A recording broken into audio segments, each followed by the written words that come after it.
Sir Tim Martin, who's in the studio with me. Well, let's start. Well done to you and your colleagues. We've just heard those figures. Happy man today? A lot happier than I've been for a long time. It's been a slow recovery from the pandemic. We lost $250 million during it, never having made a loss before, so it's brought us up sharp. But much happier now. How is the hospitality industry out there, Sir Tim?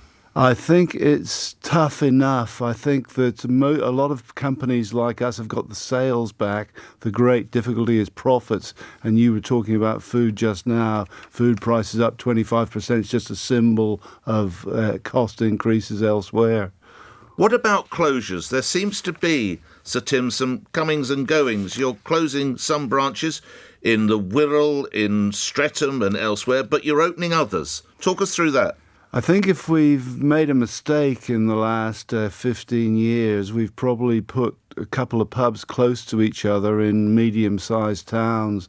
And in a lot of cases, we've reverted to one and sometimes expanding the size of the one that remains.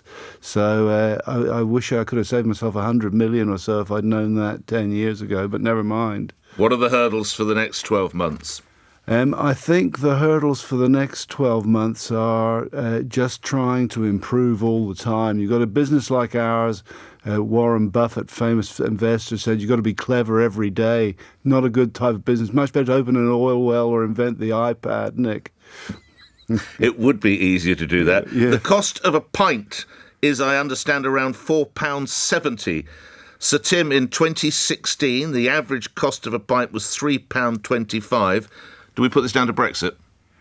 I don't think you do. No, I haven't heard that Brexit has caused this. The inflation, I think, has been ubiquitous in the world. But we charge a bit less, as you know, if I'm allowed to say that. Yeah, you can say yes, within reason. You can say what you like. But I don't. So no Brexit impact on that at all. I don't think there has been for us anyway. That's, I think that a lot of, even the weather, if it rains, is sometimes blamed on Brexit. I think Brexit really just means that we're governed by the people that we elected. And you can see from the news, many people wanting to come and live in Britain. They want to come and live in America, which seems very chaotic when you live here, and it's politically chaotic, but somehow democracy works. You don't have any regrets, any Brexit regrets? Reminding the listeners you were a campaigner and quite a hefty donator to the Vote Leave campaign, Sir Tim. I don't want to wind up Remainers because it was 8 years ago that the referendum came, and I think what it does, it reverts to a situation where we vote for our leaders. You don't vote for the President of the EU. MEPs can't initiate legislation, and there's an unaccountable court. I believe in democracy, think we need it throughout the world, and there's a democratic deficit in the EU. It's not an evil organisation, it's just got a democratic deficit, Nick. There's thousands of, you'll know, of restaurants, pubs and bars closing each week across the UK. What's behind that, Sir Tim? I think that there's a tax differential between pubs and supermarkets that they're going to have to correct. And actually in Europe, it's a lot better because we pay 20% VAT if you run a restaurant on food. Supermarkets pay nothing. And it's resulted in for example, the price of a pint in a supermarket and a pub widening dramatically over the years. And we need to correct that. There should be tax equality. Supermarkets are very powerful, and pubs and restaurants aren't nearly as powerful. Supermarkets don't need a tax advantage. So what should a government be doing to try and stimulate and indeed protect the hospitality industry? Make the tax on food equal between pubs and supermarkets. What is the impact on the famous Wetherspoon breakfast, which I'm told at the moment comes at an average of about £5.40? Are you going to be able to hold the price on that? For you, yes. How long for, Sir Tim? You've caught me out here. This is too early for me to argue. So at the end of this year, it will not go up this year due to this interview today. I'm being browbeaten by you. You heard it here first. Can I take you into the political spectrum?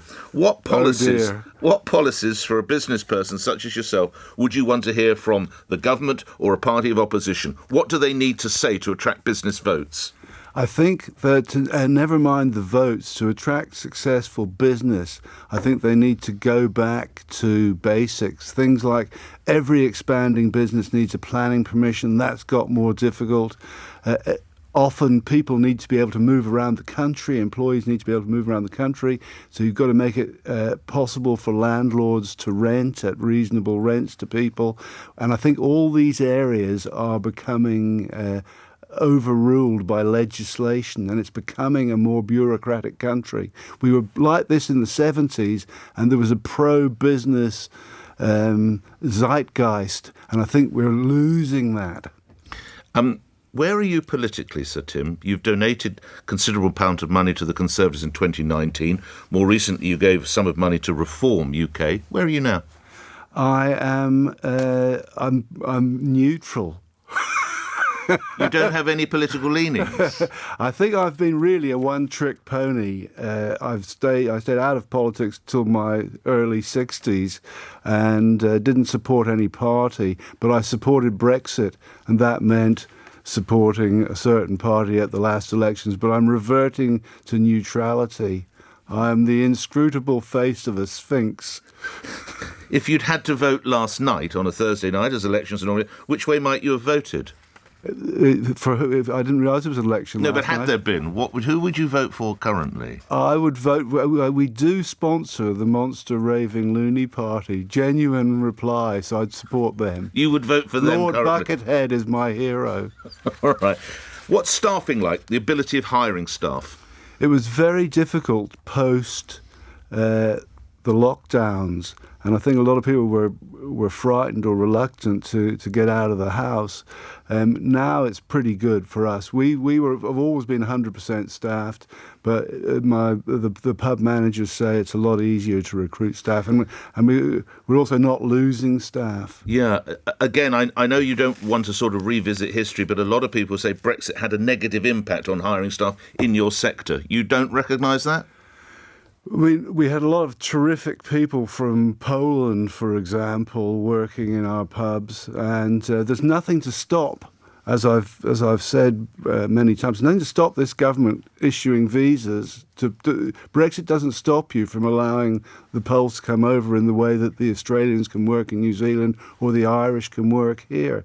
So, it probably did become a bit more difficult for a while, but as you know, the level of immigration has been quite high. And staying with this field, under plans to cut migration, the minimum salary requirement for a skilled worker for a visa will rise from $26,200 to $38,700, and there will be similar increases down the line. Won't that make it more difficult for people to come in and work in the hospitality trade, such as yours? Well, we haven't imported people using those type of visas and criteria. We just rely on people who live here now. So I haven't dealt in that area myself. And so, as far as you're concerned, the availability of staff is as good as ever?